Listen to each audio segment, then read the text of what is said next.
Hello universe, it is I, Mr. Tegs, yet again. It's been a while since I uploaded. I just got tired of making YouTube videos, but here I am again with more dreams to review, and I'm okay with doing this one. Now, there's a small issue before I go forward.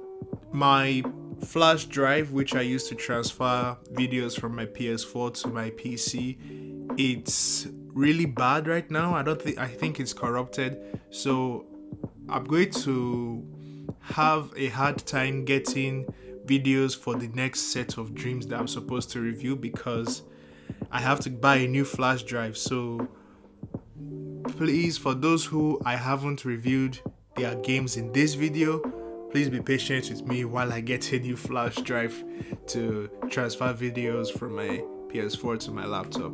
Alright? On screen you should see a list of games I'm reviewing right now and timestamps in case you're just here for your game. There's a timestamp next to the game so you know where to go to watch your particular game. With that said, let's hop on to our first dream of the day, which is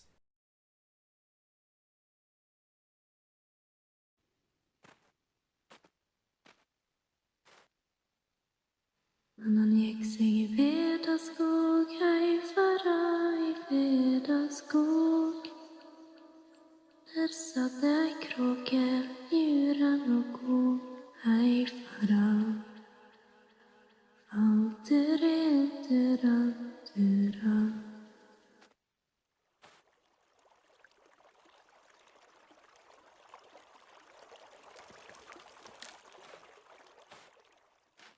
Mannen han tänkte med själva sig, hej fara med själva sig.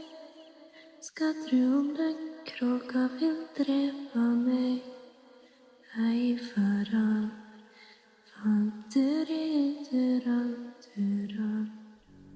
that gave me chills. It was a very beautiful. It's a very short, but it's very beautiful. I wish it was longer. Apparently, it's a verse from a story, a lullaby, a song, whatever you want to call it. But these are just the first two verses. So imagine what would happen if she sung the whole song. That'd be awesome. Truly, I have nothing to say that was bad in here. Everything was okay. I felt like there should have been instruments the first time I listened to it, but I listened to it for like 3 times and I was just okay. I was like, all right, it doesn't have to have instruments, but I wish there was, but it's okay. There's nothing to add, nothing to remove. It's fine. I mean, there is something to add, which is more verses, more song, more of the song, if you are feeling up to it, because I like it and I'm pretty sure anyone who's watching the video likes it too. With that said, 10 out of 10, it's a great dream. I hope to see more of your work in the future. Your singing voice is amazing. Our next game is called JETCAR Dreams by Azure Knight. This is a car platformer racing game. I don't know what to call it, but it seems similar to the stunt races in GTA Online. Maybe it was used for an inspiration? I don't know, but it's really fun, but challenging at the same time. There are a lot of things that are great about this game. The environment and the design of everything is very good looking and nice to see. The music, very nice. You know, the music is not annoying. You can actually change the music. The controls are set up on the screen in such a way that you can easily read it anytime, and if you press a button the thing lights up. Just a lot of good things about this game. It's really fun. I really recommend playing it, but I do have some issues that I'm going to point out. It's probably one, which is the fact that the blue check markers are solid. You can go through the center, but the blue bars, they are solid, and sometimes you can hit them while you're flying through the air, and it's not like you really have exact control while flying on the air. Sure, you can turn left and right in the air, but that's too many buttons to press at one time. I cannot tell you how many times I have hit the blue check marker when I'm trying to fly through the air, and it sucks, because it's just a little bit and I would land on the other side, but then I would hit it and fall. It sucks, and I can't quickly recover from that mid-air. So what I suggest is just make the collision off, make it so that the car can pass through that corner. It shouldn't be hitting there. It just sucks. It's hard enough to get through it. It's harder if part of it is solid. That's all. That's all I would ask you to change. If you do as I say, it would make the game 100 times easier to speedrun. With that said, great game, and I hope to see more stages. Let's move on to the next one.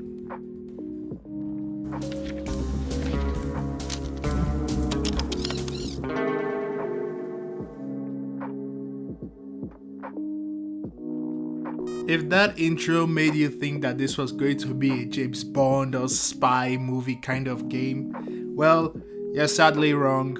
It's not.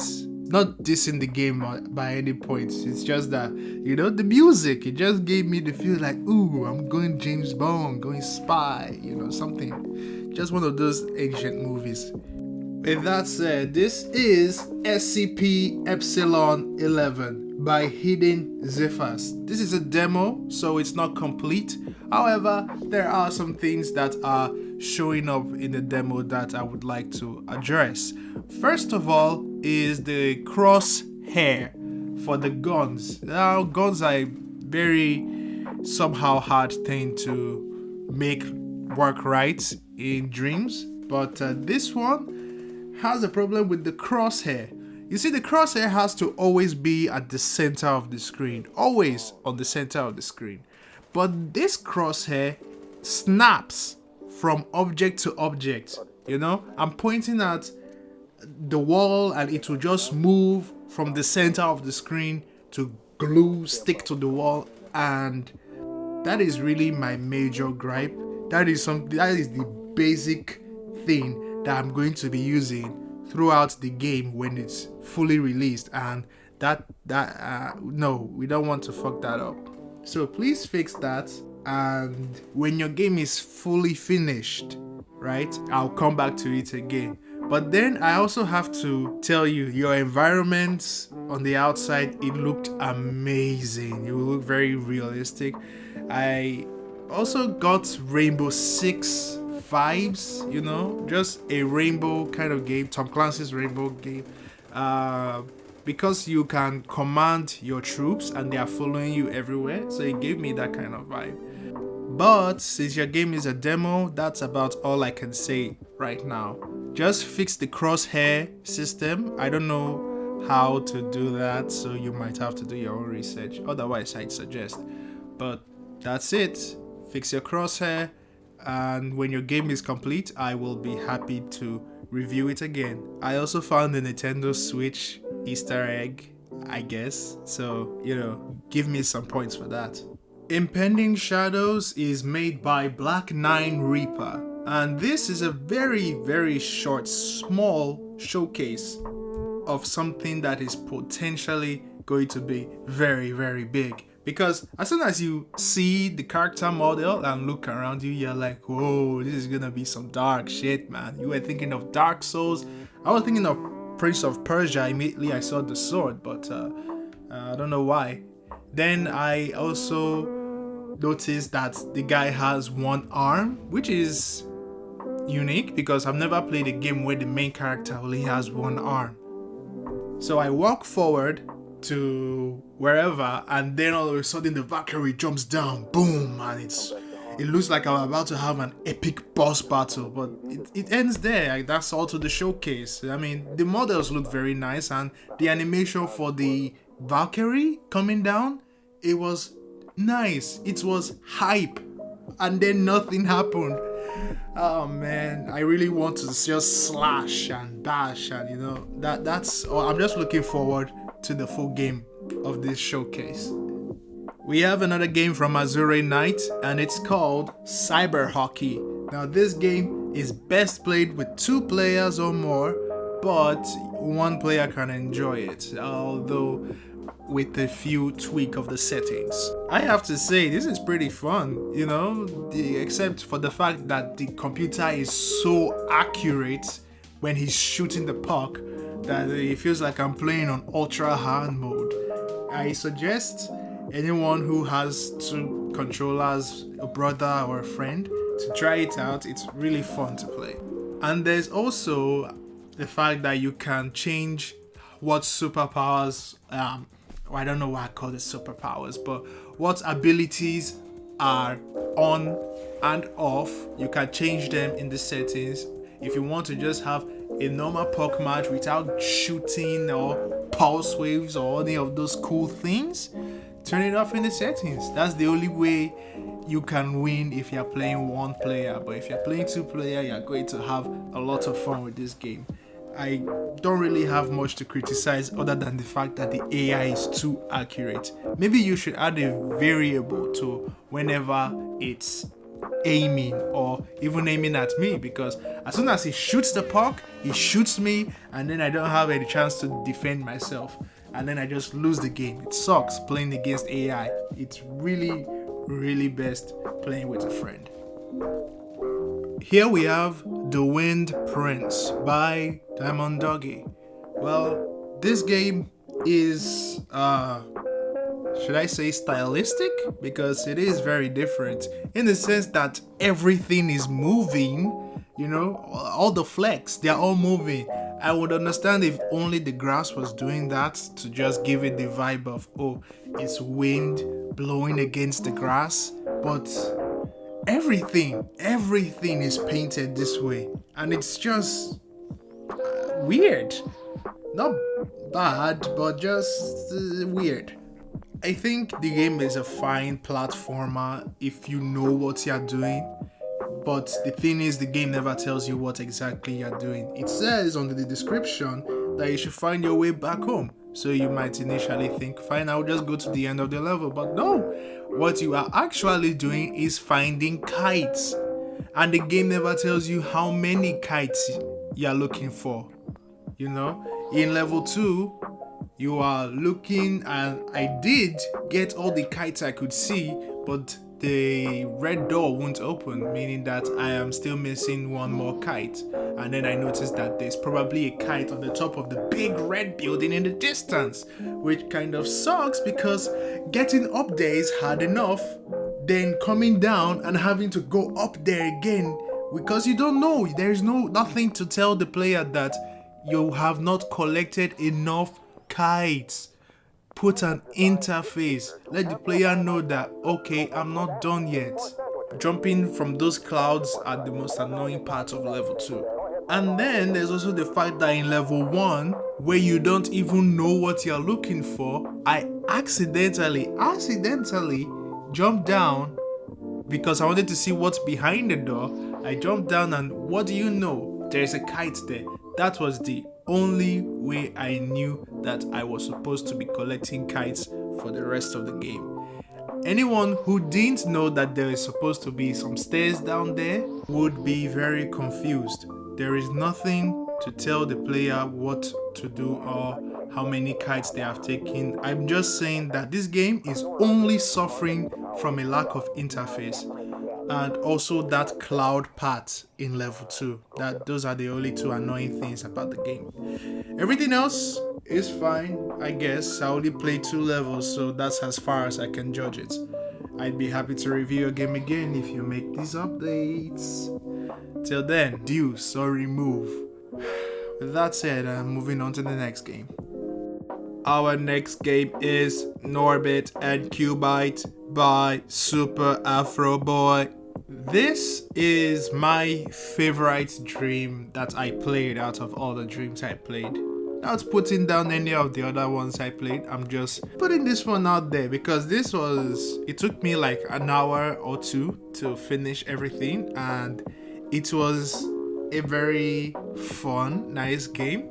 I was almost expecting it to be longer, but then I kept forgetting that, it's made by one guy, so it can't be this good without there being some caveats, which they are very little. And I have to explain that there are very little problems with this game, but let me just start with one, which is teleportation. Now, this one is towards the end of the game, but you acquire teleportation after you've gotten most of the missions done. And the thing is, when you are carrying something as the orange robot, the thing falls as soon as you teleport. Like, he just spazzes out when you're controlling it. I'll show it on screen. You'll see what I'm talking about. It just goes mental. Well, I don't know if it's something you can fix or it's probably just a glitch, but that's one problem. Let me move on to number two. Number two is the AI, which is something that I don't know if you can fix. But you know how you have this system where you have a second character that will follow the main character? Yeah, it turns out that if there is a certain distance between them, one of them just stops following and starts dancing, which is one of the things I like. But no, why does it stop moving? It should still be able to find me. I don't know if it's you that set it this way so that I'll be switching between the two more often. But if it's something you can fix, please fix it. It's quite annoying. And my third and last complaint is the tunnel. Now, for me, it was my first time playing the game, and I was almost about to rage quit over here because I just could not get the orange robot over to the other side. I could get the red one over to the other side, but the orange one would work. But before I quit, I decided to try again with only the red robot, and I was able to find an upper path which the orange robot can jump to, and I was like, what mind? My mind was blown. I did not know that. I would have made an ass of myself if I just stopped playing the game over there because, you know, it was a minor mistake. It's not really your mistake, but I wish you made it more clearer. Those are the general problems I faced. I do have another thing to add, which is the fact that your choice in music is quite odd. Not saying that any of the music were bad, but at first when you start the game, you start with a 1990s, 80s kind of song, and I was like thinking that's going to be the general tune of the game. It's going to be 1990s, 80s, you know, like Fallout.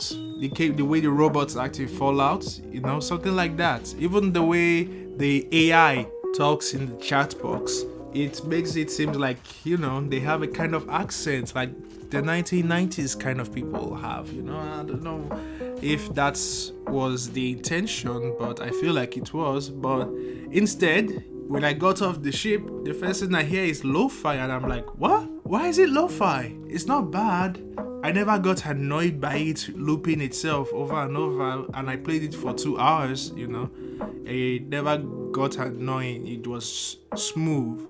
But I was just like, I was expecting 80s pop songs, not lo-fi. If you are going to put lo-fi here, might as well put an futuristic song in the beginning. That's the only reason why I think it's odd. Besides that, I like everything in the game. I like everything except for the few problems I mentioned. I also want to say that those huge plant monsters, why are they always asleep? You know, I was scared when I first saw them until I noticed that I jumped on them and they don't even react, and I'm like, damn, that's scary, man. Don't scare me like that. They don't even do anything. I wonder why they're there. But otherwise, environmentally, gameplay, music, all of them are really good choices, and I'm happy that at the end of the game, during the credits, you gave credit to where the songs came from. That is something that most people don't do in their games. They don't give proper credit, but this is the best example of how to do your credits. All in all, I enjoyed your game. I played it for like 2 hours without getting bored or annoyed, except for the tunnel part, and I hope that's not the end. I want to see a part 2, god damn it, please. The last thing I want to praise is your animations. They are very lively between the two of them, and it's always fun to look at them. They don't just stand idly, they dance, and they feel alive, and I'm happy you went the extra mile to make it happen. Although I do have to say that sometimes it does glitch around like I'm showing on screen, but they don't happen often. It's very rare, but I have to say it's really good, and I hope to see part 2. Well, that's all, folks. I hope you enjoyed today's video, because there's going to be another one coming soon as I replace my flash drive and get the remaining videos I need. So why not subscribe? That way you'll get notified when the next video comes out, and your dream will be in there. Take care, stay safe. I am out.